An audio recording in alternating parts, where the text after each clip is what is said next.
ভক্তৰ ভক্তি অঞ্জলি কৰিবা গ্ৰহণ। উঠা দেৱগণ,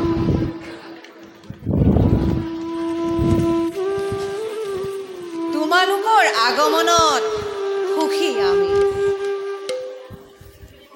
কিন্তু দেৱগণ, কিয় দেখো আজি বিষণ্ণ বদন? কিবা হৈছে নেকি স্বৰ্গপুৰত? হে দয়াময় দেৱেন্দ্ৰ, সৰ্বতত্তে বিৰাজমান তুমি, সকলো জানিও চালনাৰ আস্বাদন তৰিছা কিয় আমাৰ সন্মুখত? তুমি জানো দেৱতাৰ দুখৰ কাৰণ? কোৱা ইন্দ্ৰ, কি দুখে জৰ্জৰিত কৰে আজি দেৱতাক? হে কৃষ্ণ নাৰায়ণ, ভাগ্যৰ বিড়ম্বনা আৰু নিয়তিৰ আমোক চক্ৰান্তত আমি আজি স্বৰ্গহাৰা।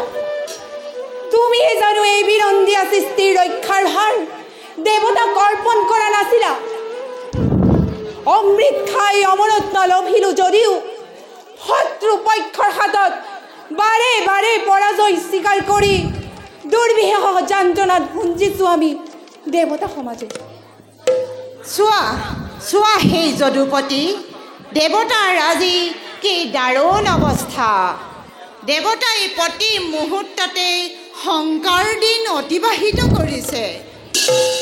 যি পুৰন্দৰে অমৰাৱতীৰ ৰাজসিংহাসনত বহি স্বৰ্গ কৰিছিল শাসন, সেই ইন্দ্ৰ দেৱতা আজি পথৰ ভিক্ষাৰী।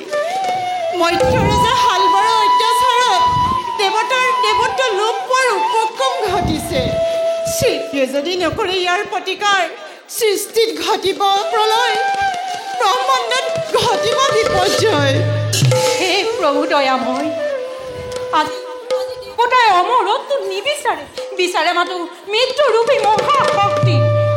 কিমান আৰু এনেদৰে যুদ্ধত পৰাজয় বৰণ কৰি অনাই বনাই ফুৰিছো আমি ভিক্ষাৰী তেখেতে। চব প্ৰকাৰে কেৱল অতীতৰে পুনৰাবৃত্তি ঘটিব লাগিছে। দয়াময়, দেৱতাৰ পৰা অমৰত্ব ঘূৰাই লোৱা, মৃত্যুৰূপী মহাশক্তি আমাক প্ৰদান কৰা।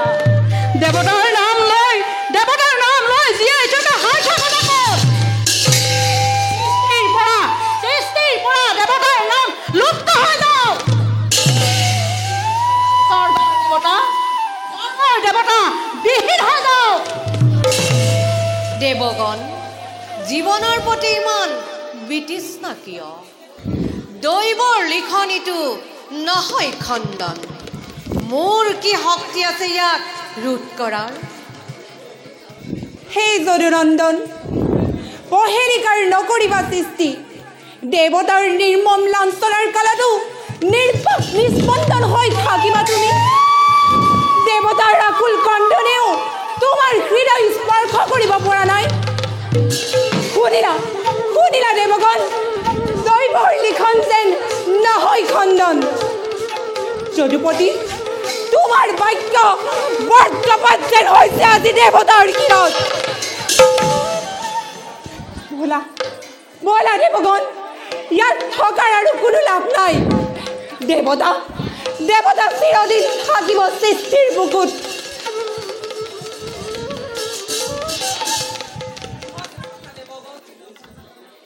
এই স্থানত থাকি তোমালোকৰ আৰু কোনো লাভ নাই। নাৰায়ণৰ হৃদয়ৰ পৰা দয়া, কৰোণা, মমতা সকলোবোৰ আঁতৰি গৈছে। হে পুৰন্দৰ, তুমি আৰু এওঁক দয়াময় বুলি কেতিয়াও নামাতিবা। এওঁ হৃদয়ৰ পৰা সকলো দয়া, মমতা হৃদয়ৰ পৰা আঁতৰি গৈছে। দেৱৰীষি, প্ৰভু, মোৰ প্ৰতি আজি তোমাৰ এনে আচৰণ? হে প্ৰভু, দেৱৰীষি, ক্ষমা কৰিব। ভক্তৰ কান্দোনে যদি ভগৱানৰ হৃদয় স্পৰ্শ কৰিব নোৱাৰে, তেতিয়া আৰু আমি নিৰুপায় প্ৰভু। হে প্ৰভু, এই দেৱগণ হৈ মই আপোনাক কৰজোৰে কৰিছোঁ মিনতি। আপুনি দেৱগণক উদ্ধাৰ কৰক প্ৰভু। নহ'লে যে ভগৱানৰ প্ৰতি থকা ভক্তৰ আস্থা চিৰদিনৰ কাৰণে হেৰাই যাব প্ৰভু। দেৱঋষি, প্ৰভু, দেৱগণক উদ্ধাৰ তুমিয়েই কৰিব লাগিব, মই মাত্ৰ নিমিত্তহে মাথো। মই বুজিলোঁ প্ৰভু, এই কাম ময়ে কৰিব লাগিব। প্ৰভু, লৈ আনিম শালবক আপোনাৰ সমীপে। পুৰংগ, তোমালোক নিশ্চিন্ত হোৱা, অতি শীঘ্ৰে স্বৰ্গ ৰাজ্য পাবা তোমালোকে। যোৱা দেৱগণ, তোমালোকৰ দুখ অচিৰতেই মোচন হ'ব। ভাল প্ৰভু, আপোনাৰ ৰাজশ্বাসবাণী পালোঁ যেতিয়া আমি এতিয়া পৰম নিশ্চিত। আমি এতিয়া বিদায়হে মাগিলোঁ।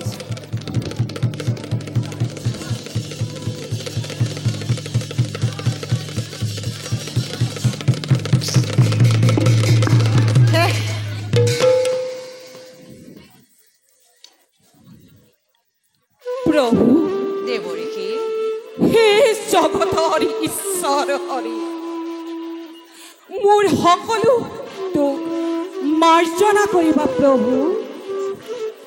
সহস্ৰ সহস্ৰাতি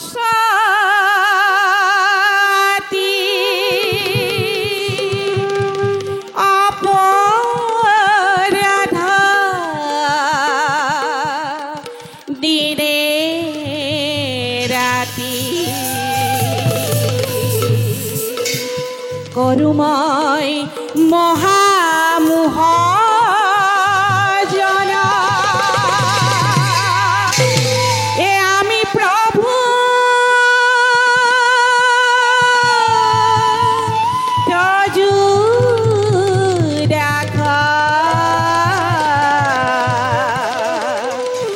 আকে মানি জগ ব্যাখা এ ক্ষমিউকা সীমাধু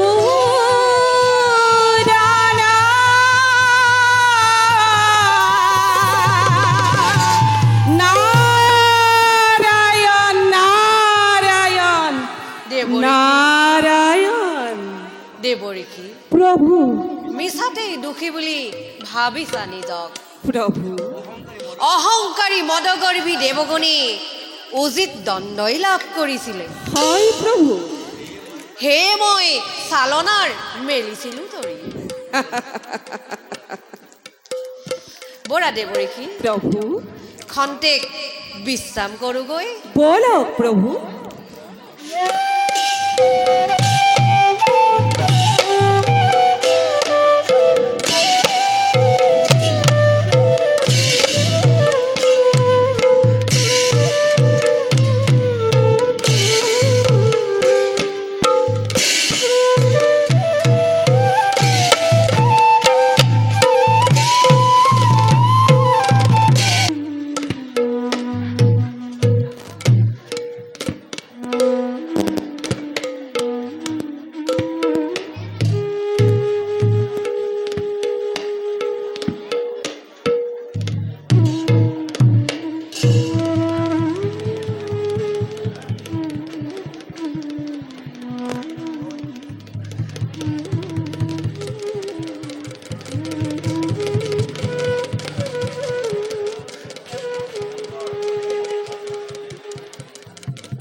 স্বামী,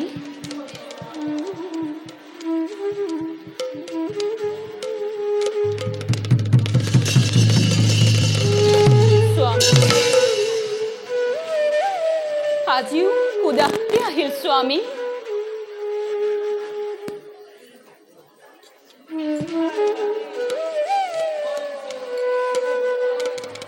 স্বামী,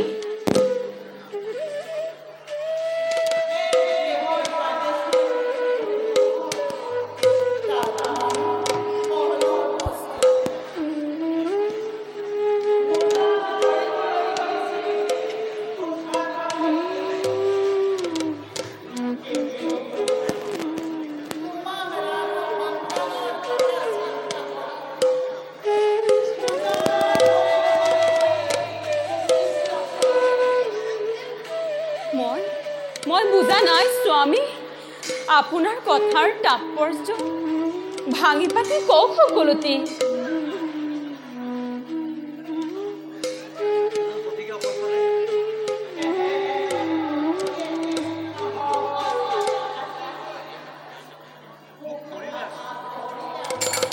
স্বামী,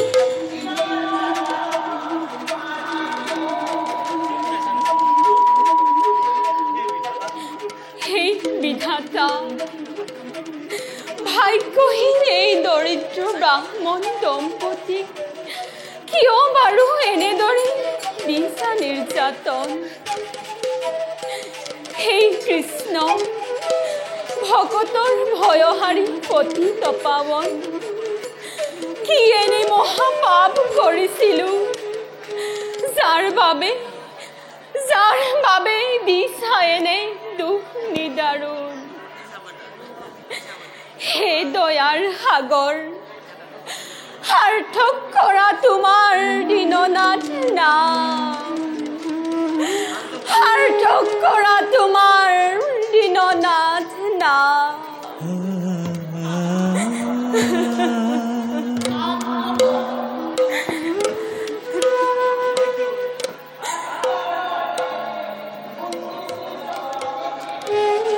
স্বামী,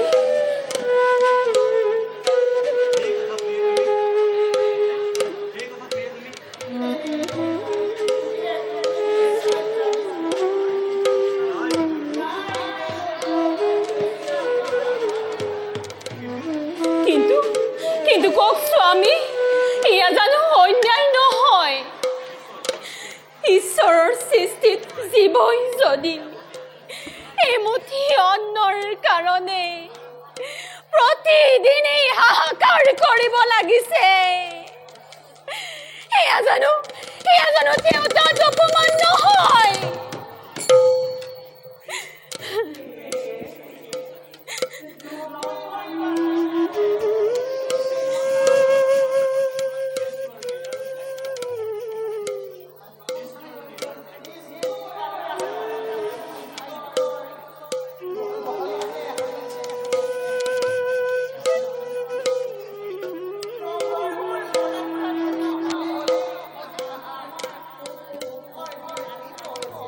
স্বামী,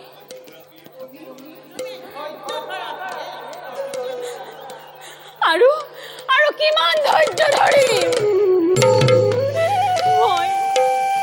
মই আৰু সহ্য কৰিব নোৱাৰা হৈছো স্বামী, মই সহ্য কৰিব নোৱাৰা হৈছো।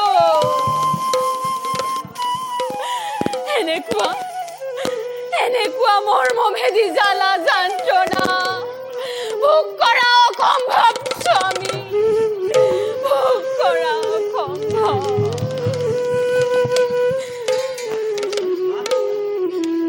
স্বামী, আপুনি জানো দ্বাৰকাপতিৰ বাল্য বন্ধু নহয়? আপুনি এবাৰ দ্বাৰকাপতিক সাক্ষাৎ কৰি আহকগৈ।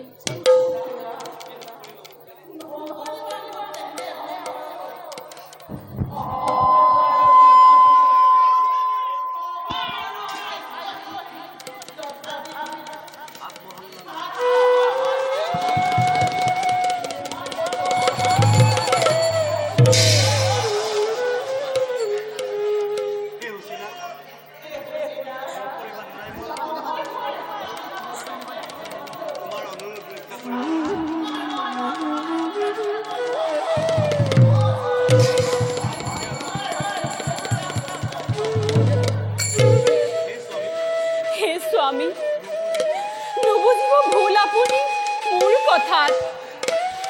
কৰা নাই অনুৰোধ মই যদুপতিৰ কাষত দুহাত পাতিবলৈ। আপুনি মাত্ৰ দ্বাৰকাপতি সাক্ষাৎ কৰি আহকগৈ। যদুপতি কৃষ্ণ, নালাগে কৰিব আপুনি দান ভিক্ষা যদুপতিৰ কাষত। অন্তৰ্যামী দয়াময় নিজেই বুজিব নিশ্চয়। স্বামী, ৰাখক মোৰ এই অনুৰোধ।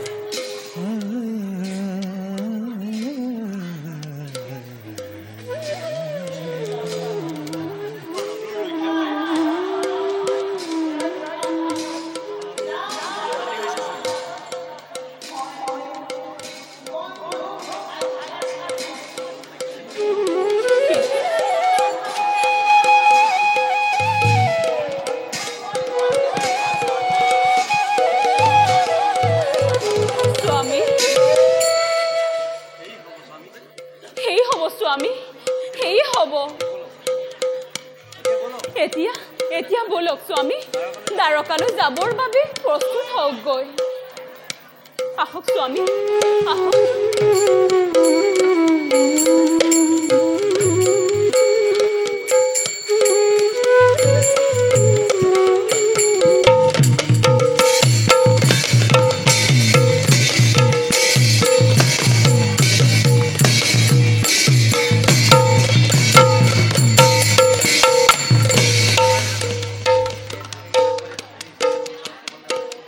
সেনাপতি দুমন্ত মহাৰাজ মহাদেৱৰ আশীষ ধন্য হৈ আজি মই ত্ৰিদশৰ একছত্ৰী সম্ৰাট কোৱা সেনাপতি মোৰ সমকক্ষ যোদ্ধা আছে নেকি এই ত্ৰিদশৰ মাজত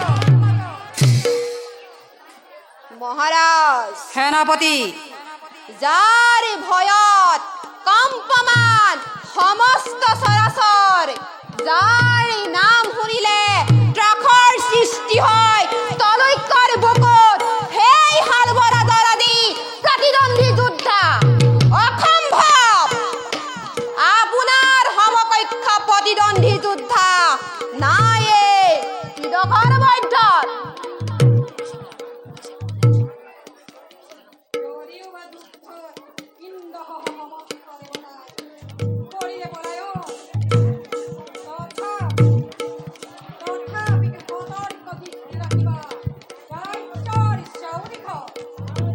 নিশ্চিন্ত হওক মহাৰাজ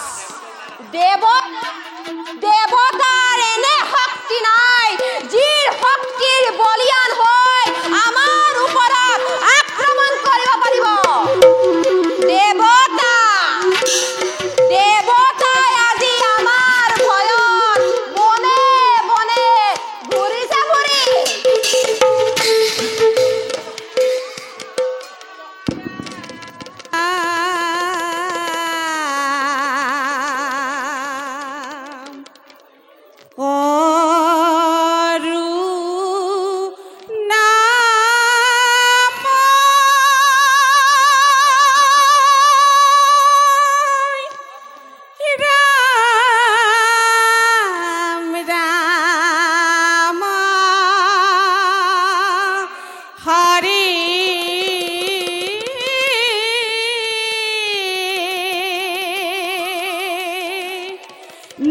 নাৰায়ণ নাৰায়ণ নাৰায়ণ প্ৰণাম দেৱৰ্ষী সৌভপতিৰ জয় হওক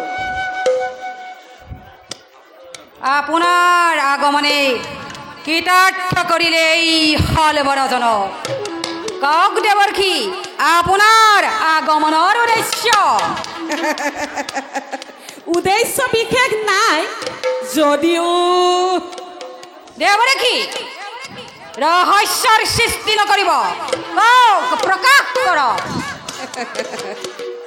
শুনক তেন্তে সৌভপতি তোমাৰ হাতত দেৱগণে লাঞ্ছিত আৰু পৰাজিত হৈ নাৰায়ণৰ চৰণত গৈ কৃপা ভিক্ষা কৰিছে আৰু তোমাৰ পৰা ৰক্ষা কৰিবৰ বাবে নাৰায়ণৰ ওচৰত শৰণ লৈছে কি কৰে দেৱৰ্ষী আৰু নাৰায়ণেও দেৱতাক তোমাৰ পৰা ৰক্ষা কৰা আশা প্ৰদান কৰিছে দেৱৰ্ষী দেৱতাই সহায় বিচাৰিলে গোৱাৰ সন্তানৰ আপুনি এই কওকচোন দেৱৰ্ষী ত্ৰিদশৰ বীৰ হালবৰ হাতত উদ্ধাৰ কৰিব সেই কলীয়া কৃষ্ণই ধূলি কণা হৈ প্ৰচণ্ড ধুমুহাৰ সন্মুখীন হ'ব পাৰিব সেই কলীয়া কৃষ্ণ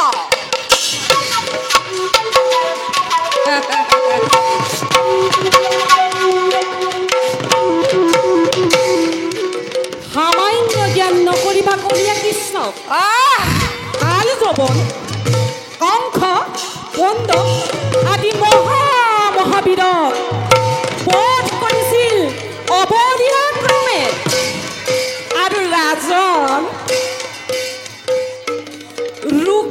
স্বয়ম্বৰ কথা জানো তোমাৰ মনত নাই? দেৱকী, সেই অপমান ইমান সহজে নাপাহৰে এই হালবই। সেই অপমান অভিশাপ হৈ সোমাই আছে এই হালবৰ বুকুত।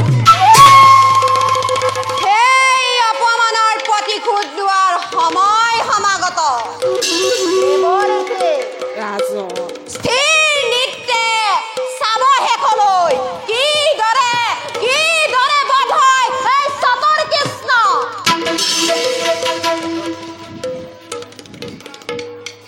সময়ত দেখা যাব উচিত প্ৰমাণ।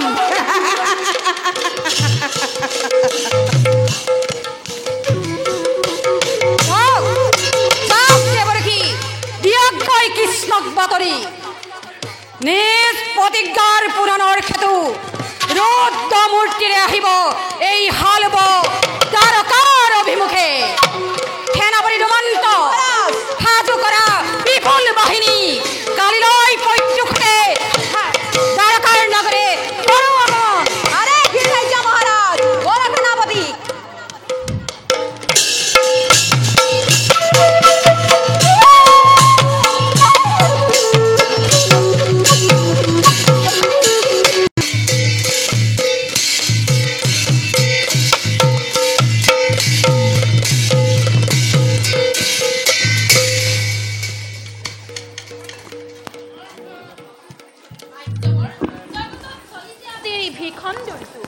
অত্যাচাৰ অনাচাৰ উৎপীড়নৰ ভৰত তাল বল কৰিছে ধৰণী। সাহিত্য কি বা অৰ্থ তোমাৰ কথাৰ? মই সৰ্বনিপতিৰ হালবৰ কথা কৈছো। আদ্যবৰ ভীষণ তপস্যাৰে তুষ্ট কৰি দেৱটুপুৰীক লাভিলাহি মনোমত বৰ মৰ গৰ্বে আপোন পাহৰা হও স্বৰ্গৰ পৰা বিতাৰিত কৰিলে দেৱতা সমাজক। কেৱল সিমানেই নহয়, অহংকাৰী সেই ৰাজনে হৰি ভক্তৰ ওপৰতো কৰিছে দাৰুণ অত্যাচাৰ। যাদৱ বীৰগণ, তাৰ বাবে অলপো নহবা চিন্তিত। আজি পৃথিৱীত অত্যাচাৰী অহংকাৰীৰ প্ৰাদুৰ্ভাৱ পাইছে সঁচা, কিন্তু সি ক্ষণস্থায়ী। কাৰণ অধৰ্মই কেতিয়াও ধৰ্মৰ ওপৰত প্ৰভাৱ বিস্তাৰ কৰিব নোৱাৰে। সমুদ্ৰ উচিত কথাই কৈছা দাদা। অধৰ্মই ধৰ্মৰ ওপৰত প্ৰভাৱ বিস্তাৰ কৰিব নোৱাৰে, তথাপিতো অধৰ্মই কৰিছে প্ৰয়াস ধৰ্মৰ হীৰত নাচিবলৈ তাণ্ডৱ। কিন্তু কৃষ্ণ, ধৰ্মৰ পৰাজয় নহয় সম্ভৱ। তুমি আমি সমগ্ৰ বিশ্ব ধৰ্মৰ বলতে আছো স্থিৰ হৈ। এই কথা ময়ো স্বীকাৰ কৰোঁ দাদা, কিন্তু ধৰ্মৰ অস্তিত্বৰ ওপৰত পৰিছে সংকট, সেয়া জানো শুভ লক্ষণ দাদা? মই বুজা নাই কৃষ্ণ তোমাৰ কথাৰ ৰহস্য। বাৰে বাৰে মনত মোৰ এটাই ভাৱ উদয় হৈছে, ধৰ্মপান দ্বাৰকাবাসীৰ ওপৰত আহি পৰিছে যেন মহা বিপৰ্যয়। কোৱাহে যদুপতি, কোনে ঘটাব বিচাৰিছে দ্বাৰকাবাসীক বিপৰ্যয়? জানিবলৈ মই অতিকে উত্তাও। কোৱা পিতা, কি এনে চিন্তাই তোমাক ধৰিছে আপুনি? ৰহস্যৰ আবেষ্টনী ভাঙি প্ৰকাশ কৰা তোমাৰ চিন্তাৰ বিষয়। দাদা, মনত পৰেনে তোমাৰ ৰুক্মিণী স্বয়ম্বৰৰ কথা? মনত পৰেনে তোমাৰ ৰুক্মিণী স্বয়ম্বৰত হালবৈ কৰা প্ৰতিজ্ঞাৰ কথা? সামান্য এজন নিপত্তিৰ প্ৰতিজ্ঞাৰ কথা চিন্তা কৰি দুৰ্বল হৈছা কৃষ্ণ। নহ'ব দুৰ্বল, নোৱাৰে কৰিব একো অপকাৰ সেই অনাৰ্যয়। দাদা, সামান্য জ্ঞান নকৰিব সেই হালব নিপতি। মহাদেৱৰ পৰা বৰ লাভ কৰি দুৰ্জয় শকতিৰে স্বৰ্গ মৰ্ত্যক কৰিছে পৰাণত, আৰু নিজ প্ৰতিজ্ঞা পূৰণৰ হেতু আহে যদি দ্বাৰকাক উদ্দেশ্যি। পিতা, আহে যদি শত শত লক্ষ লক্ষ হালবৰ দ্বাৰকাৰ অভিমুখে, প্ৰলয়ৰ প্ৰচণ্ড অগ্নিদগ্ধকাৰী নিৰ্ভুল শালবৰক যাদৱৰ শক্তি দিম প্ৰমাণ। সঁচা কথা যদুপতি, সঁচা কথা। যাদৱৰ লীলাভূমিত ঘটা যদি তাৰ আগমন, বিনাশ তাৰ জানিবা নিশ্চয়। কৃষ্ণ, এতিয়াও সেই তুচ্ছ চিন্তাক স্থান দিবানে মনত? দাদা, যদুবীৰগণৰ বিৰুচিত বাণীত চিন্তাক মই কৰিলোঁ পৰিহাৰ। দাদা, মই অন্য এটি কথাৰ বাবে তোমাৰ কাষে আহিছিলোঁ। প্ৰকাশ কৰা। ধৰ্মৰাজ যুধিষ্ঠিৰে ৰাজকীয় যজ্ঞৰ কৰি আয়োজন আমাক নিমন্ত্ৰণ কৰিছে ইন্দ্ৰপ্ৰস্থলৈ। ইন্দ্ৰপ্ৰস্থলৈ? হয় দাদা।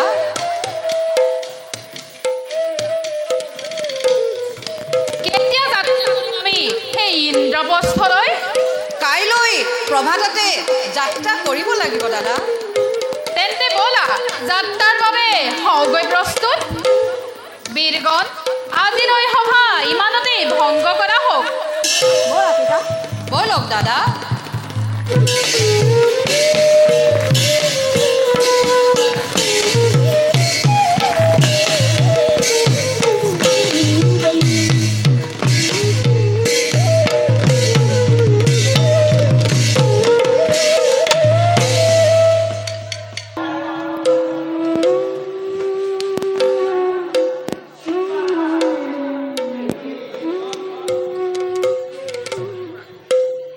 স্বামী, এনে ভাৱ নানিব মনত। শ্ৰীহৰিয়ে নিশ্চয় কৃপা কৰিব।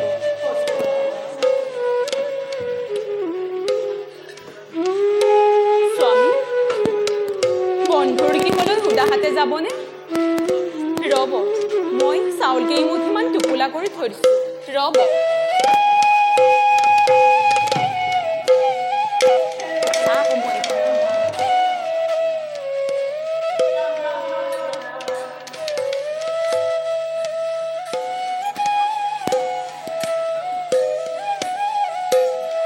স্বামী, এয়া লওক স্বামী, মই চাউল কেইমুঠিমান টোপোলা কৰি দিছোঁ। তাকে আপোনাৰ বন্ধু দ্বাৰকাপতিক দিবগৈ।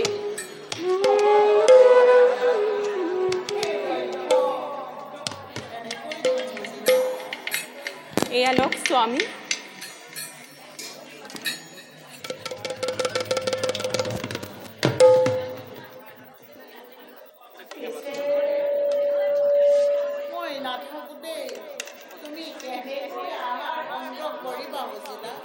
তাৰ বাবে চিন্তা নকৰিব আপুনি। খুজি মাগি যি এমুঠি পাওঁ তাকে আমাৰ জীৱন কৰিম নিৰ্বাহ।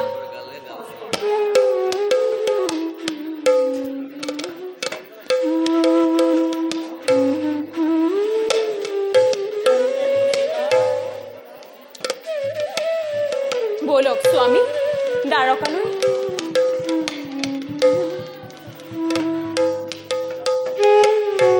যাওক স্বামী, যাওক।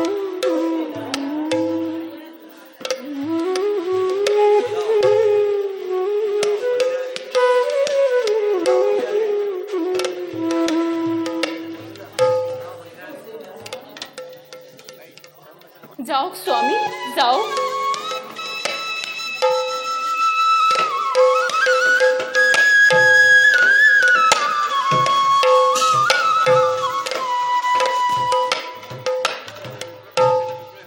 যাওঁ, সন্ধ্যাৰ আগে আগেই সন্তান কেইটিৰ কাৰণে আহাৰৰ যোগান কৰোঁগৈ।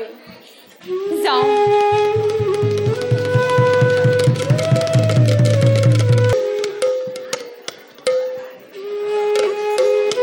স্বামী মোৰ যদুপতি ইন্দ্ৰপ্ৰস্থলৈ যোৱা আজি হ'ল বহুদিন, এতিয়াও নাহিল উভতি।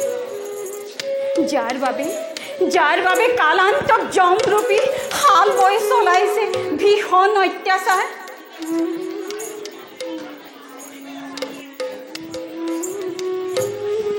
জ্যেষ্ঠ ভাতৃ ৰাম হ'ল স্বামীৰ লগত। হে প্ৰভু, কি কৰোঁ মই এতিয়া? বাচা প্ৰদ্যুম্নই যদুবীৰ গণৰ সহিতে কিমান আৰু বাধা দিব সেই আসুৰিক শক্তি। হে যদুপতি, সোনকালে উলটি আহা, আহা উলটি, শীঘ্ৰে উলটি আহা, আহা উলটি। বাছা বাছা প্ৰদ্যুম্ন, কি হ'ল? কোৱা মোক যুদ্ধৰ বাতৰি। আই, শালবোৰৰ হাতত আমি পৰাস্ত আজি। শালবোৰ হাতত পৰাস্ত? হয় আই, ৰুদ্ৰমুদি ধৰি সেই অনাৰ্যই পৰাজিলে যাদৱৰ সকলো সেনাকে। কোনটো লোকাল জানো যাদৱৰ এই অশেষ শক্তি। হয় বাছা, হয়, সেই শালব অতিকে পৰাক্ৰমী। যদুনাথৰ অবিহনে তাৰ মৃত্যু আনৰ হাতত সম্ভৱ নহয়। কিন্তু আই, পিতাৰ আহি পোৱালৈকে দ্বাৰকাৰ যাদৱ শূন্য হ'ব। সাত্যকে শালবক আৰু কিমান বাধা দিব? হেৰা, যদুনাথৰ অবিহনে আজি দ্বাৰকা ৰক্ষকহীন। কিন্তু বাছা, ভয় নকৰিবা, অচিৰেই যদুপতি আহি পাব ইন্দ্ৰপ্ৰস্থৰ পৰা। তাক কামনা কৰিছোঁ মনে প্ৰাণে। যাওঁ আই, যাওঁ। শৰীৰৰ শক্তি থাকে মানে বাধা দিম সেই দুৰান্ত শালবোৰক।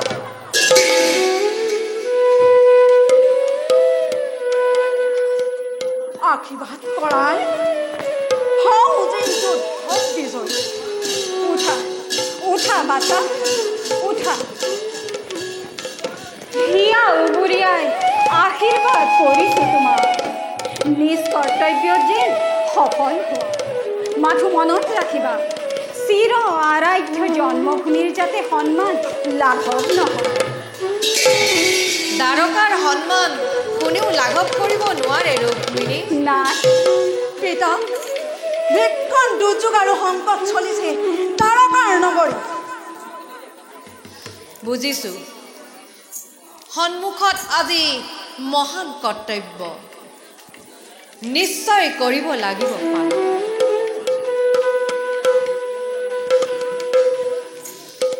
যোৱা প্ৰদ্যুম্ন, পুনৰ ৰণভূমিত হোৱা উপস্থিত।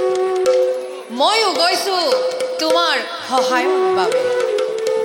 দুৰ্জয় গদাধাৰী দাদাও গৈছে অৰাতি নিধনৰ বাবে। যাওঁ পিতা, যাওঁ আই, যাওঁ। যোৱা বাছা, যোৱা, যাওঁ।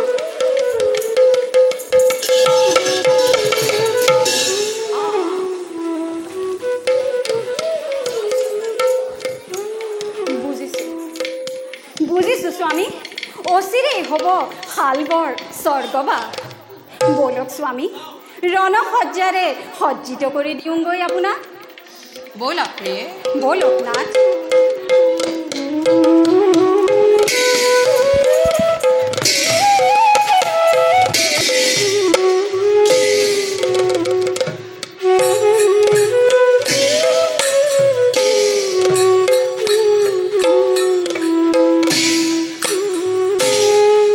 দ্বাৰকাক লাগি সৰে বিপ্ৰ দামোদৰ।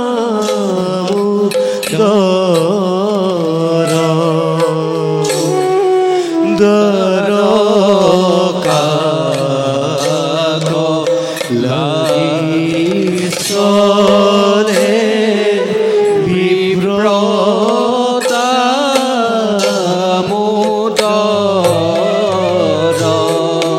আৰে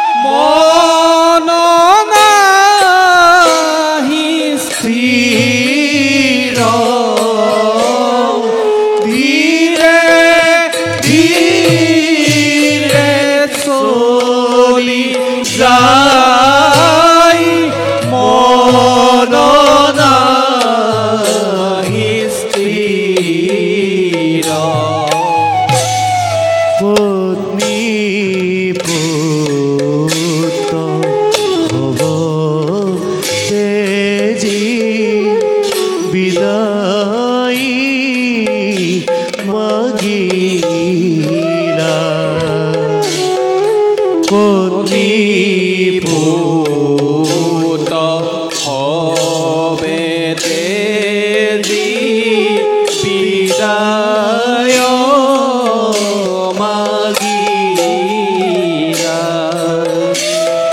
ৰাম হৰি ৰাম হৰি সৰ্বজনে বুলা ৰাম হৰি ৰাম হৰি সৰ্বজনে বুলা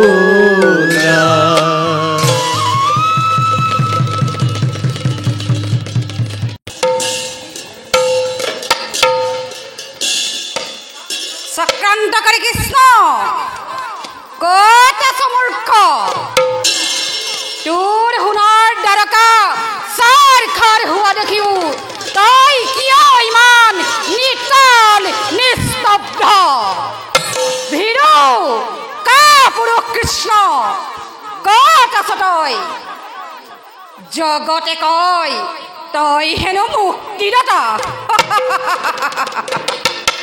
আজি সেই মুক্তিদাতা মুক্তি দিবৰ বাবে পৰ্দাপণ কৰিছে দ্বাৰকাতেই হাল বৰাজনৰ কৃষ্ণ কৃষ্ণ কৃষ্ণ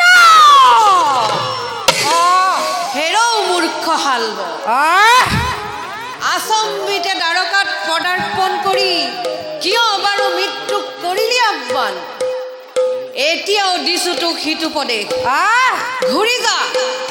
ঘূৰি যা তই নিজ স্থানে কৃষ্ণ তোৰ চাতুৰাৰীৰে এই হালবক ভান দিব নোৱাৰিবি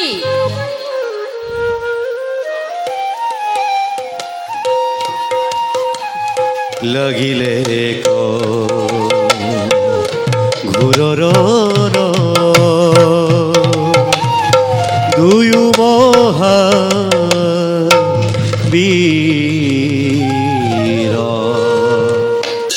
দিদি ধেই দিদি ধেই দিদি ধেই দিদি ধেই দিদি দিদি ধেই তিনি দাও তিনি দাও তিনি দাও তিনি দাও তিনি তিনি দাও ধেই তাতা কিতি দাও তাকি তাতা কিতি দাও ধেই দি ধেই দি ধেই ধেই দিন ধেই লাগিলে ঘূৰৰ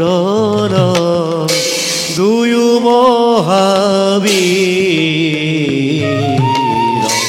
অস্ত্ৰে অস্ত্ৰে কতাকতিয়ে আৰে দেখি ভয় লাগিলে ঘূৰৰ দুয়ো মহাবীৰ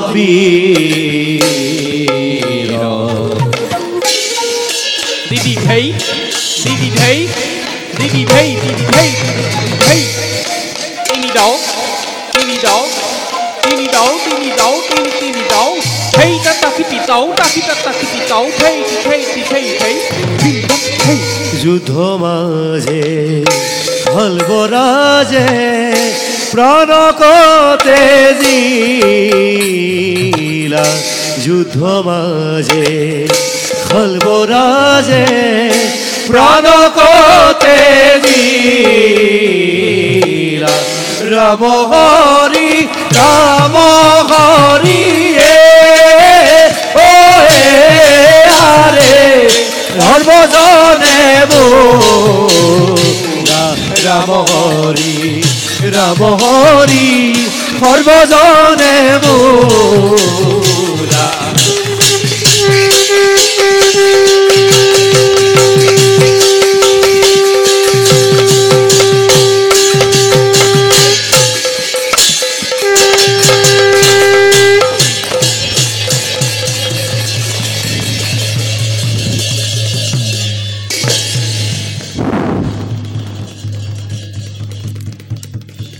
যুৱাবীৰ আজি হন্তে সাপ মুক্ত হলা ও হৰি ও ৰাম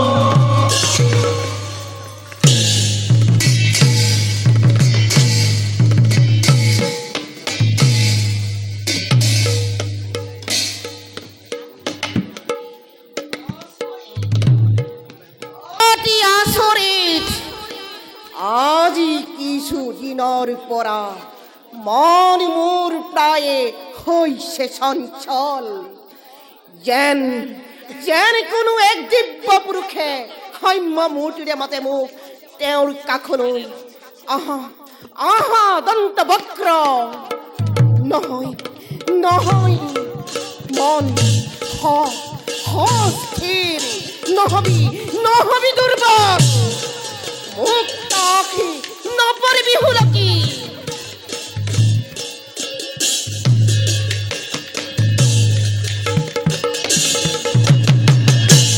দাদা কোন মই বিদুৰত দাদা অ ভাই বিদুৰাজ দাদা কোৱা ভাই কিয় আহিলা দাদা ভাই এটা গুৰুত্ব সংবাদ আনিছোঁ বহন কৰি শুনিলে শোকত দগ্ধ হ'ব তোমাৰ পৰা কোৱা ভাই কি দাৰুণ সংবাদ আনিছা যি সংবাদ শুনিলে দন্তবক্ৰৰ কঠোৰ হৃদয়ত শোকৰ ঢৌ উঠিব কোৱা ভাই শীঘ্ৰে নকৰি পেলাওক শুনা দাদা ভাই আমাৰ পৰম মিত্ৰ শিশুপাল আৰু শালবৰাজ নাই সংসাৰৰ কি ক'লা ভাই দাদা কৃষ্ণই ইহঁত দুয়োকে তেজিলে জীৱন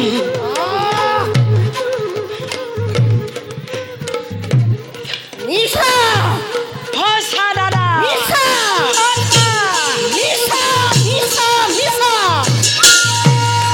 এই কথাবোৰ নহয় বিশ্বাস সামান্য কৃষ্ণৰ হাতত মহাপৰাক্ৰমী মোৰ মিত্ৰদ্বয়ৰ মৃত্যু হ'ব নোৱাৰে কদাপি সঁচা দাদা তুমি ভুল সংবাদ আনিছা ভাতৃ তুমি ভুল সংবাদ আনিছা সঁচা দাদা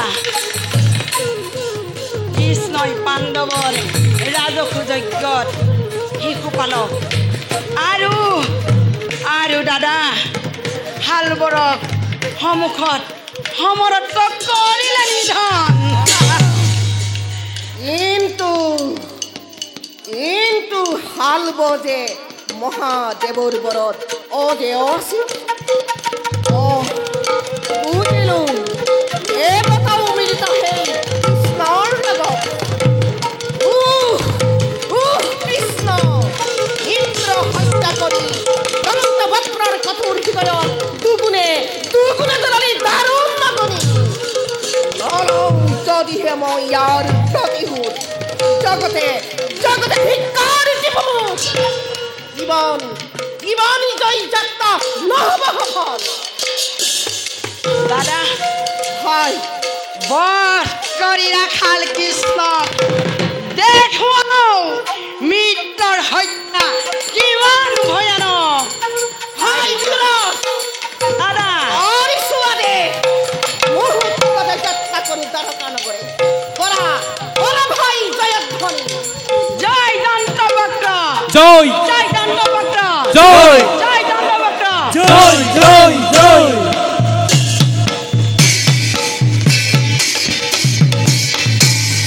জয় ধ্বনি কৰিছনে জয় ধ্বনি কৰিছনে কলিংগৰা জন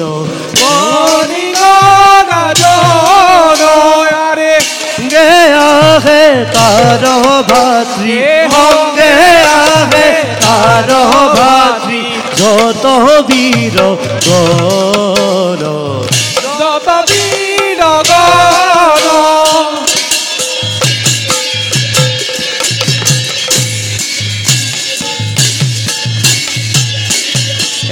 হিমতে পাইলা গয়া হিমতে পাইলা গয়া দ্বাৰকা নগৰ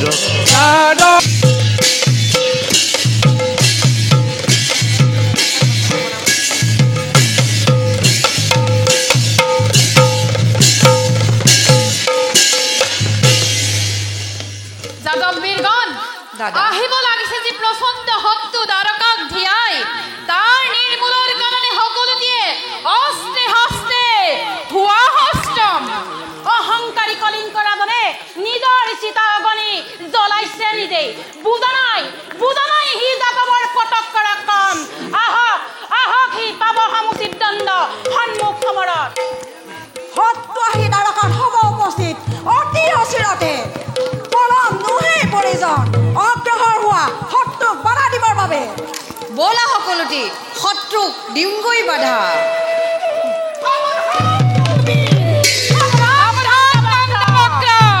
রণক্ষেত্র এরি নকরিবি পলায়ন ভাতৃবিদুর আক্রমণ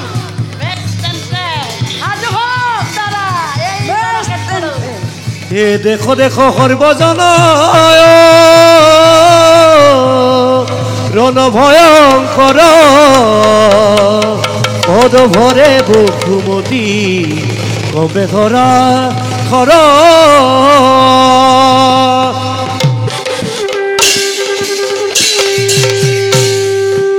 তাও তাও তাকিতি তাও তাকিতি তাও তাও তাকিতি তাও তাকিতি তাও Vina vina vina vina vina vina takiti tau. Vina vina vina vina vina vina takiti tau.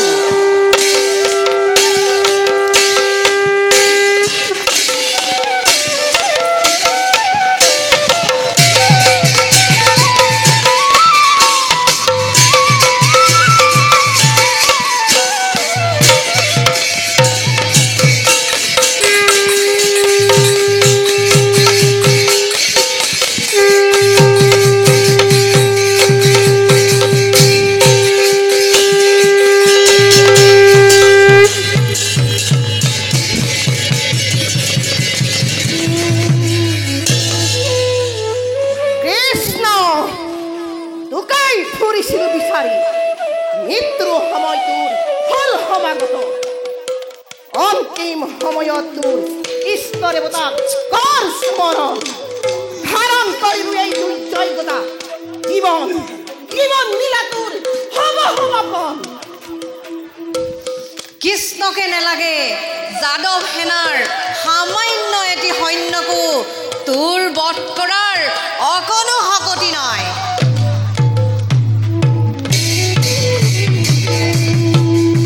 লাগিলে ঘূৰৰ দৈৱ কি নন্দৰ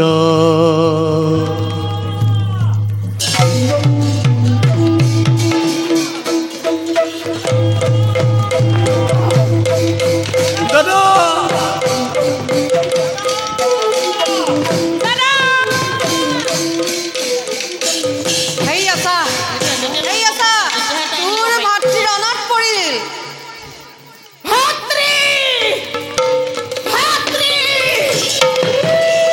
তোৰ ভাতৃ ৰণত পৰা দেখি পৃষ্ঠভংগ দিব বিচাৰিছ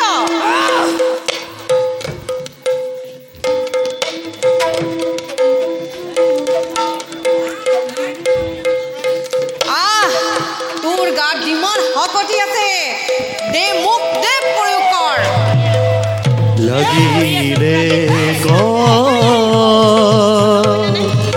ঘূৰৰ দৈৱ কি নন্দৰ Hey giri giri, hey giri giri giri, hey giri giri, hey giri giri. Tau giri giri, tau giri giri, tau giri giri, tau giri giri. Hey ta ta, hey tau ta takiti, hey ni ta, hey ni ta.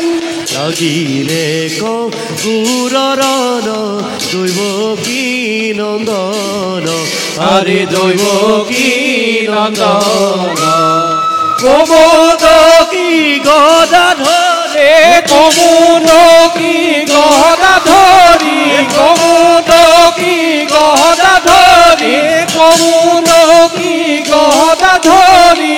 কৰে মহৰণ আৰে কৰে মহৰণ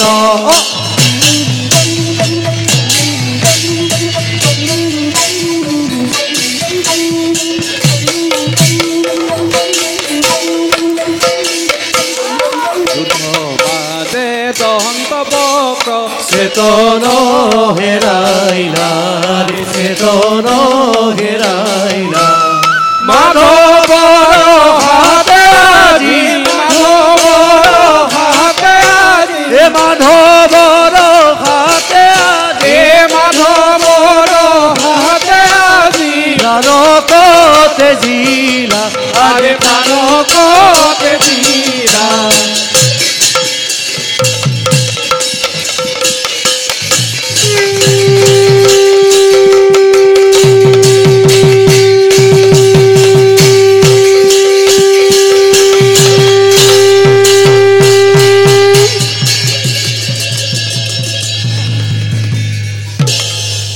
হে প্ৰভু হে নাৰায়ণ অন্তিম ক্ষণতে তোমাক চিনিব পাৰিছো তোমাৰ পাৰিষদ বিজয় মই সেই কথা মই এতিয়াহে উপলব্ধি কৰিব পাৰিছো তিনি জন্মৰ শেষ হ'ল বিদায় ও হৰি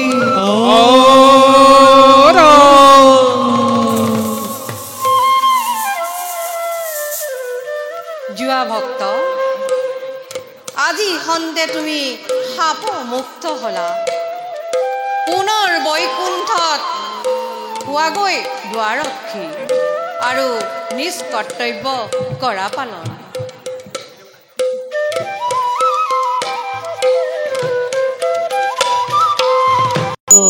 ৰে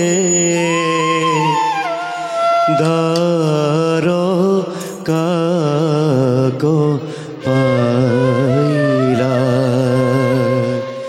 এহি মতে দামো দৰে দাৰ কাক পাইলা পথতে দিজবৰে নানা কষ্ট পাইলা পথতে দিজবৰে নানা কষ্ট পাইলা ধাৰকা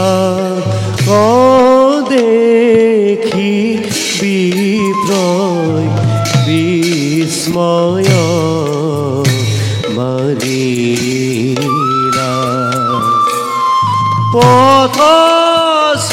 পথশ্ৰৱ এৰি বিপ্ৰয় কৃষ্ণক চিন্তিলা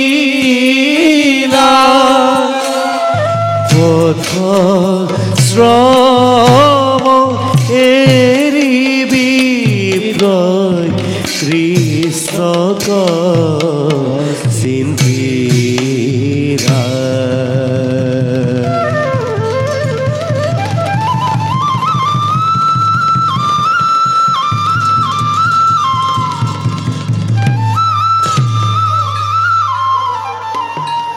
গম্ভীৰ সাগৰৰ হৃদয়ত অৱস্থিত ধাৰকাৰ দৃশ্যৰ আজি অতি মনোৰম সুন্দৰ অপূৰ্ব বিকাশ ও শ্যামল সৰুৰ আজি মলয়াৰ কোমল পৰ্বত চঞ্চলা প্ৰকৃতিৰ উদ্যাম নৃত্য সুন্দৰ মাজেৰে বিধতাৰ অপূৰ্ব সৃষ্টি ধাৰকাৰে কিয় বাৰু মন নহয় আজি উজ্জ্বল বাৰে বাৰে ধৃতা ভাৱ জন্মিছে মনত বাৰে বাৰে মোৰ হত্যাই মোক কৰিছে সতৰ্ক ও দামা ভিক্ষাৰী হৈ বন্ধুৰ পাশত হাত মেলিবলৈ আহিছ তই দ্বাৰকাপতিৰ কাষত ফুটো হবি তই সুদামা এতিয়াও সময় আছে ঘূৰিছা সুদামা কিন্তু পত্নীৰ অনুৰোধ ৰক্ষা আনফালে বিবেকৰ দংশন যিয়েই নহওক লাগিলে আহিছোঁ যেতিয়া বন্ধুক সাক্ষাৎ নকৰাকৈ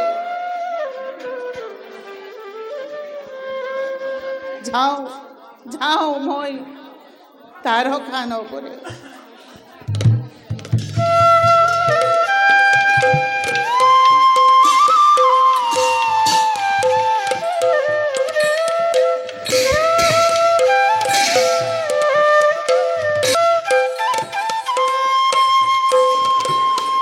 স্বামী আপোনাৰ বীৰত্বৰ বাবে আপোনাক ধন্যবাদ কৰিছোঁ জ্ঞাপন শালকক নিধন কৰি মোক কৰিলে দোষমুক্ত নুবুজিলোঁ মই তোমাৰ কথাৰ অৰ্থ কিবা দৰে হলা তুমি দুখী শালবৈ জানো মোৰ স্বয়ম্বৰতে প্ৰতিজ্ঞা কৰা নাছিল কৃষ্ণ নিধন একমাত্ৰ ব্ৰত বুলি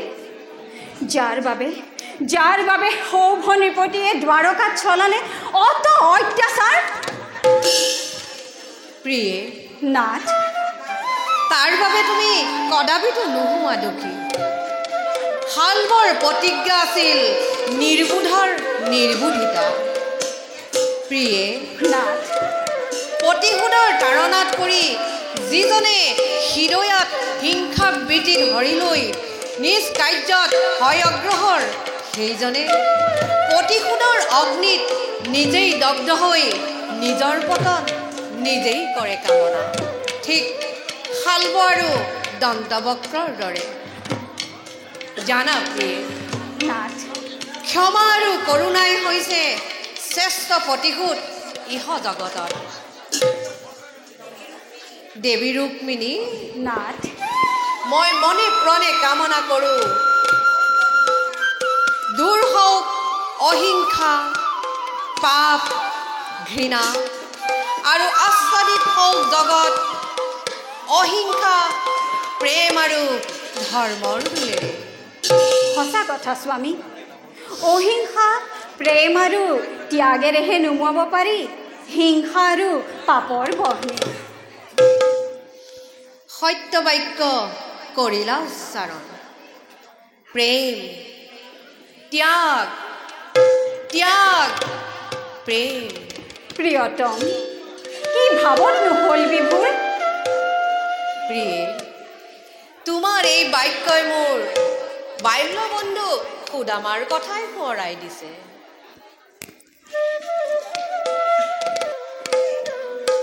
প্ৰিয়ে মোৰ সখায়ে প্ৰেম আৰু ত্যাগকে সাক্ষী কৰি আহিছে আজি কৃষ্ণৰ গৃহে মই দিব্য দৃষ্টিৰে জানিব পাৰিছোঁ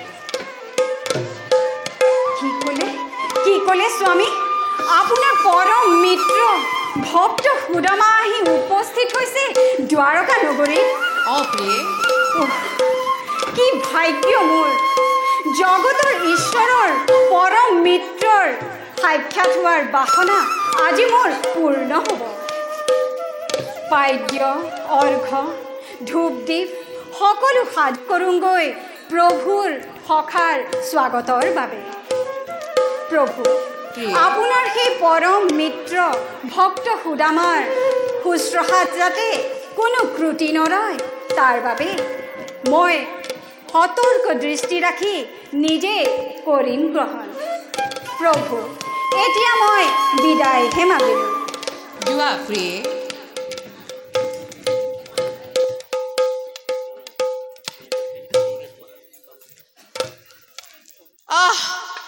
আজি আনন্দত মই আত্মহাৰা মোৰ সখা সুদামা আজি আহিছে কৃষ্ণৰ গৃহে যাওঁ মই সখা সুদামাক আনন্দই আদৰি কিন্তু তাৰ আগতে মই মোৰ সখা সুদামা কৃষ্ণৰ গৃহে অহাত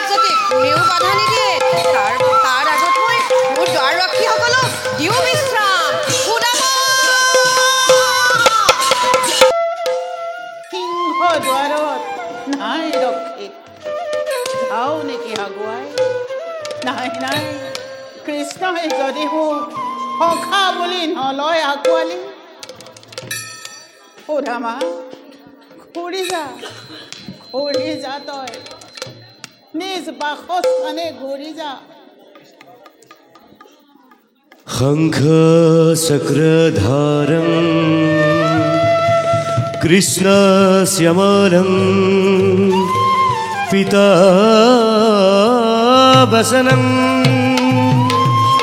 কৌস্তভৌদভাসিতং ৰক্ষাকং বনমালা বিভূষিতা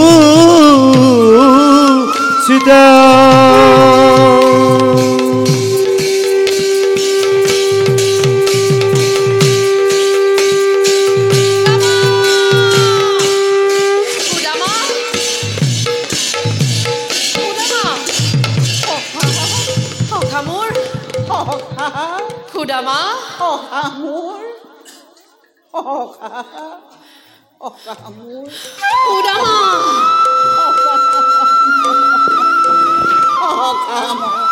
সুদামা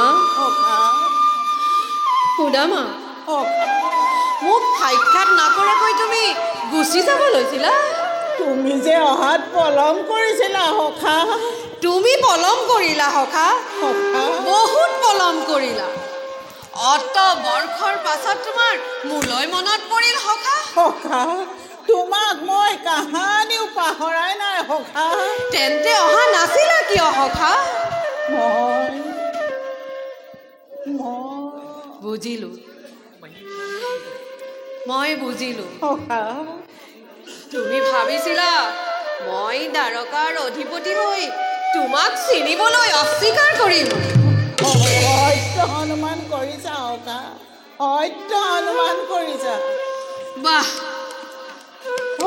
চমৎকাৰ তোমাৰ বিচাৰ মোৰ বন্ধুত্বৰ ওপৰত তোমাৰ অলপো ভৰসা নাই মোৰ বন্ধুত্বক তুমি আজিও চিনি নেপালা সখা তুমি কেনেকৈ ভাবিবলৈ পাৰিলা মোৰ শৈশৱৰ লগৰী পৰম মিত্ৰক মই মোৰ সিংহদ্বাৰৰ পৰা উভতি যাবলৈ দিম তুমি শান্ত হোৱা সখা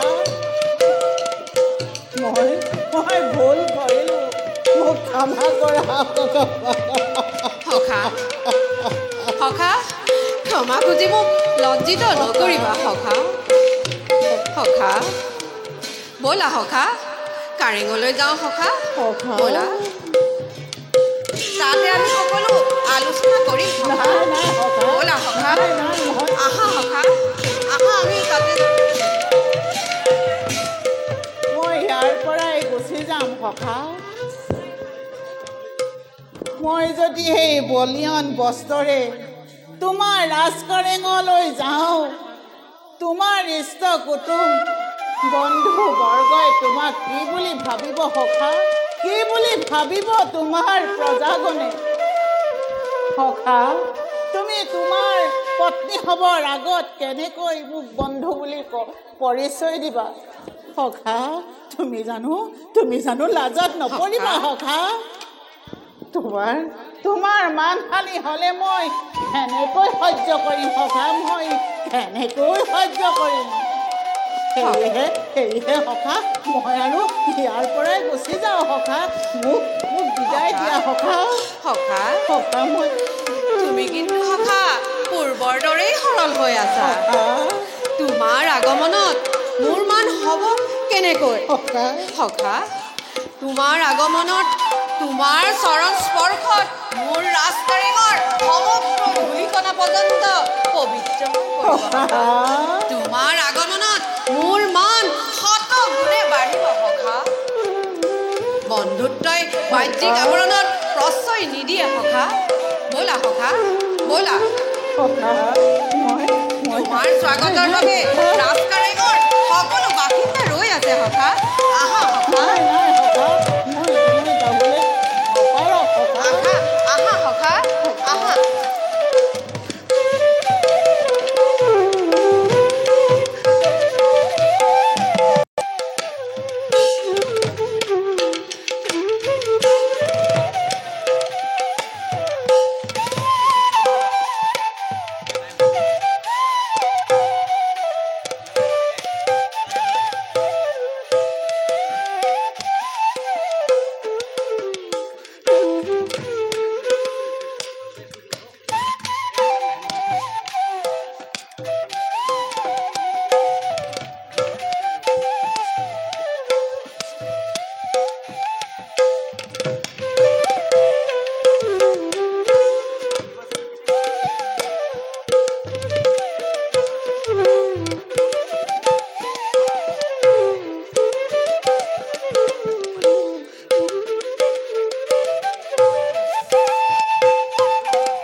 ইয়াত নহয় সখা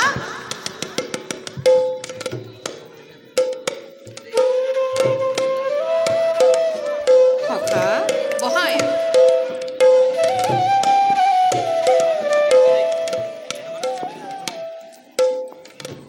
দেখা দেখা সর্বজন ঈশ্বৰৰ লীলা দেখা দেখা সৰ্বজন ঈশ্বৰৰ লীলা ৰাম নাম লোৱা হবে নকৰি অহেলা দেখা দেখা সৰ্বজন ঈশ্বৰৰ লীলা জগতৰ গুৰু কৃষ্ণে বিপ্ৰক আলিলা ৰাম নাম লোৱা হবে এৰিয়াৰ কাম সখা পথৰ খণ্ডকে তোমাৰ দুখন চৰণ সদা বিক্ষত কৰিলে সখা বৰ কষ্ট পাইছা চাগে ন সখা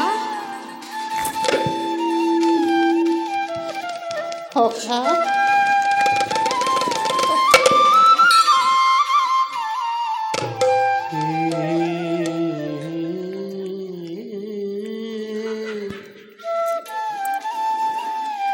বৰ কষ্ট পাইছা ন সখা সখা তোমাৰ স্পৰ্শ মাতে মোৰ সকলো দুখ দূৰ হ'ল সখা হে মাধৱ জগতৰ গৰাকী তোমাৰ হাতল চৰণৰ তলত থাকে যেন সদায় ৰতি মতি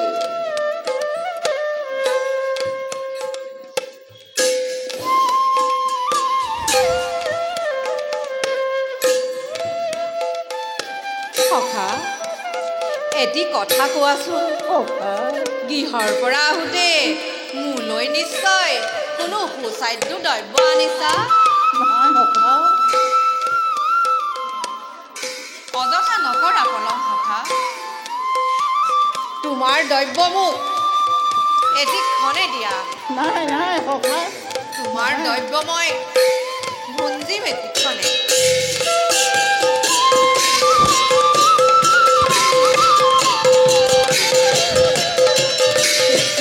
নাই নাই সখা,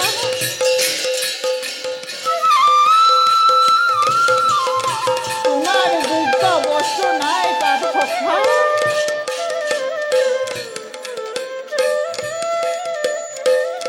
মিলিলম তো আথে বেঠে তিনিও লোকৰ নাথে চাপৰি চাহন্ত এক দৃষ্টি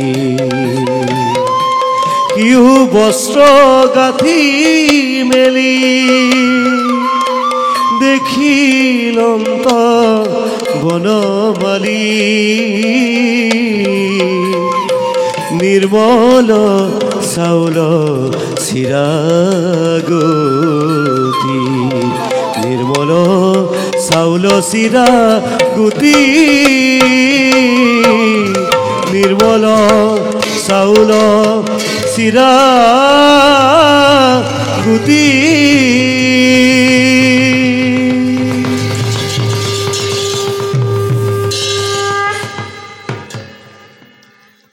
সখা, সখা, এই কাৰণে তুমি এই দ্ৰব্য দিবলৈ মোক অস্বীকাৰ কৰিছিলা সখা। এই দ্ৰব্য তোমাকনো মই কেনেকৈ দিম তাকে মনতে সংকোচ হৈছিল সখা। এই সামান্য বুলি ভবা চাউল মুঠিয়ে মোক কিমান আনন্দ দিছে তুমি হয়তো বুজিব নোৱাৰিবা সখা। সখা, প্ৰেম ভাৱেৰে অনা এই দ্ৰব্য মোৰ বাবে মহামূল্যৱান উপহাৰ সখা। এয়া সংসাৰৰ সৰ্বোত্তম উপহাৰ সখা। সখা, ইয়াকে দিবলৈ তুমি সংকোচ কৰিছিলা সখা। সখা, কি কৰে স্বামী? আৰু অন্ন ভুঞ্জিব নালাগে? এমুঠি অন্ন যেতিয়া ভুঞ্জিলে আপুনি ত্ৰিজগত তুষ্ট হৈ বিপ্ৰক দিলে সকলো সিদ্ধি। হে প্ৰভু দেৱনাৰায়ণ, কোনে জানে তোমাৰ অনন্ত লীলা। এমুঠি অন্ন যেতিয়া ভুঞ্জিলা বিপ্ৰক দিলা সকলো সিদ্ধি। আৰু এইমুঠি অন্নও যদি ভুঞ্জিবলৈ হয় তেন্তে তেন্তে ময়ো যাব লাগিব বিপ্ৰক সাধিবৰ বাবে। প্ৰভু এই মুঠি তেজি ৰাখক দাসীক আপোনাৰ। প্ৰভু আপোনাৰ মিত্ৰই অনা এই উপহাৰত আপোনাৰ অৰ্ধাংগিনী হোৱাৰ স্বাৰ্থত আমাৰোতো অধিকাৰ আছে। গতিকে নাথ দিয়ক দিয়ক, আমি আটাই কেইগৰাকী বাই ভনীয়ে মিলি এই অদ্ৰব্য কৰিম ভোজন। প্ৰভু দিয়ক দিয়ক দিয়ক।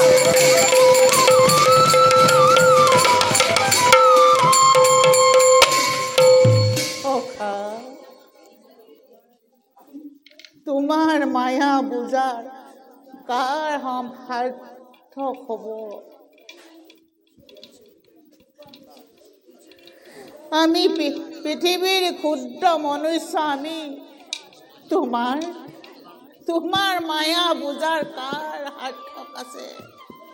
হে দয়াময়, তোমাৰ চৰণৰ তলত থাকে যেন সদায় ৰতি মতি। সখা, তোমাৰ স্থান ইয়াত নহয় সখা। সখা, তোমাৰ স্থান মোৰ দুবাহুৰ মাজত।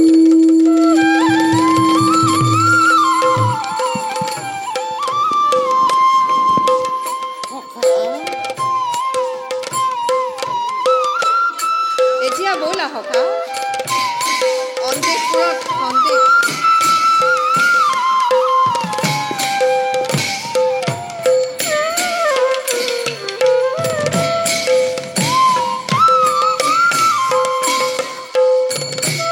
ব'লা সখা।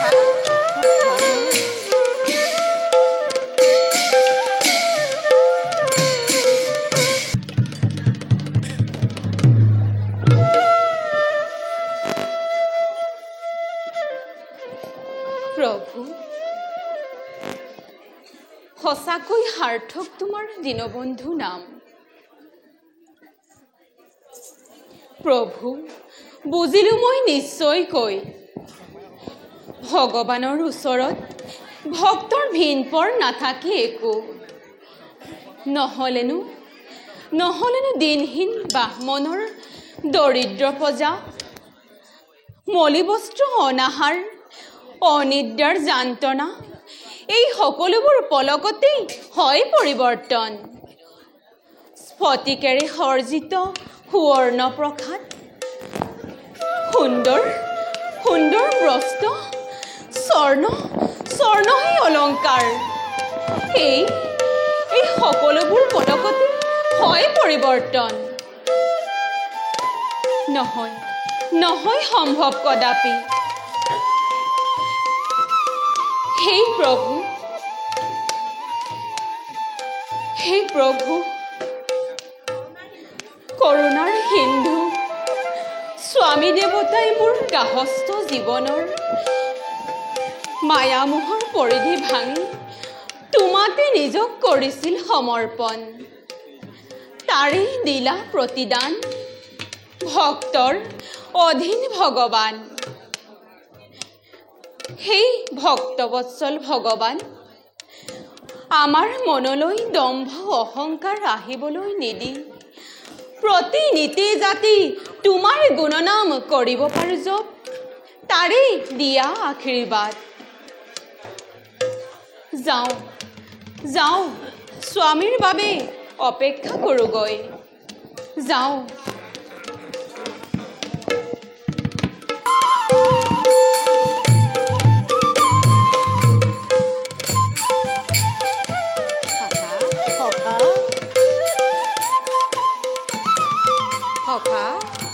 মনত পৰেনে তোমাৰ গুৰু শান্তিপনী মুনিৰ আশ্ৰমৰ সেই ভয়ংকৰ নিশাটিৰ কথা? নিশ্চয় সখা, গুৰু মাতৃৰ আদেশত আমি শুক্ৰকাষ্ট আনিবৰ বাবে গুৰু মাতৃ সুচৰিতাই বনলৈ কৰিছিল প্ৰেৰণ। আৰু হঠাৎ আৰম্ভ হৈছিল প্ৰচণ্ড ধুমুহা, অবিৰাম বৃষ্টিপাত, আৰু আমি দিশহাৰা পথভ্ৰষ্ট হৈছিলোঁ। আমি দিবাগৰ অস্তাজলে কৰিছিল গমন। সখা অহোৰাত্ৰি তোমাৰ কৰতলে মোক ৰাখিছিলা সাৱটি। সখা অনন্তৰে আদিত্য পোকপাঞ্চাত হৈছিল উদয়, আৰু আমিও গুৰুগৃহে আহিছিলোঁ আগুৱাই। তথাপিতো সখা, গুৰু মাতৃৰ আদেশ আমি অমান্য নকৰি কাষ্ঠ আনি আমি দিছিলোঁ। সখা মোৰ জানিবা নিশ্চয়, যিজনে নিজ শৰীৰক তুচ্ছ জ্ঞান কৰি গুৰু সেৱাত নিজক কৰে অৰ্পণ, গুৰু ভক্তিৰে পূৰ্ণ হৈ লাভ কৰে ব্ৰহ্ম জ্ঞান। তুমিও তাৰ ব্যতিক্ৰম নোহোৱা সখা।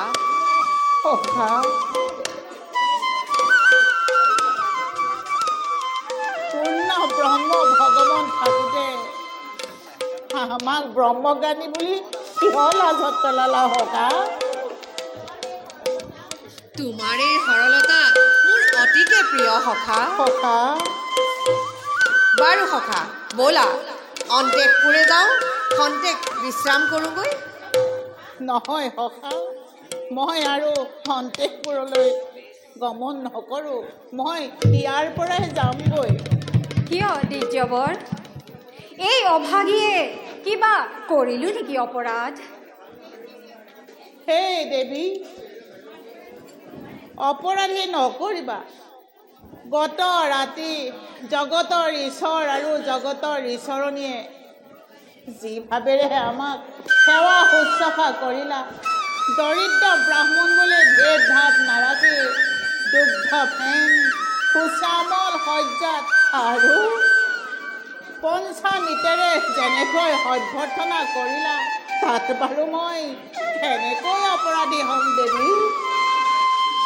তেন্তে দ্বিজবৰ আজি ৰাতি আমাৰ গৃহে বঞ্চ নহয় দেৱী। সখা সখা গহস্ত জীৱনৰ পৰিধি ভাঙি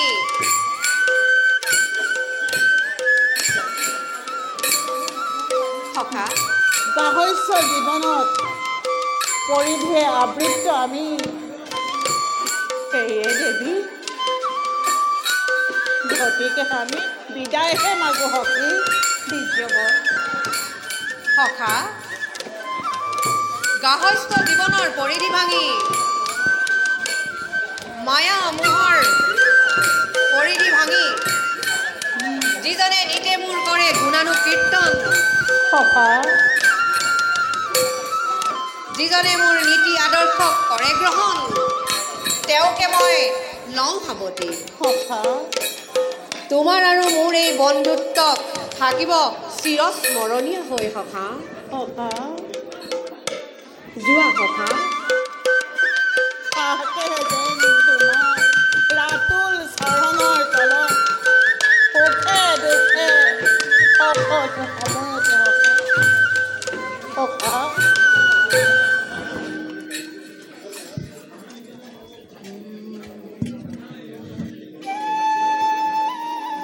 নম ধন লয়াবি প্রেম বিদায় মাগিলা।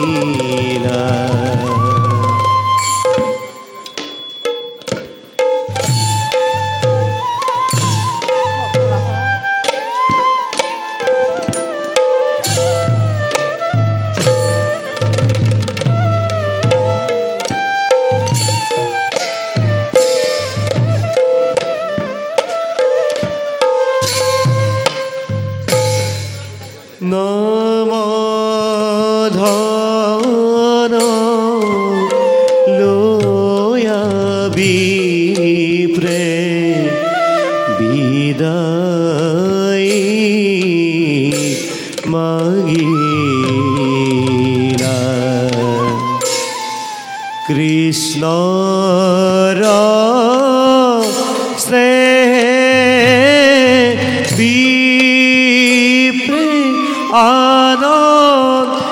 আনন্দিত হইলা। আরে কৃষ্ণ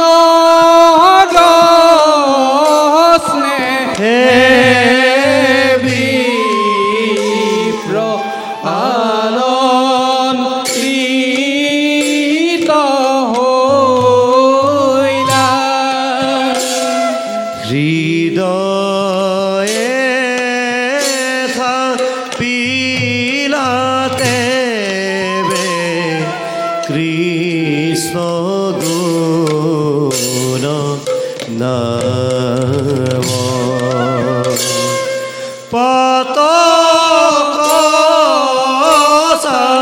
রূকদাকি ভুলা রাম রাম পাতক রূকদাকি ভুলা রাম রাম।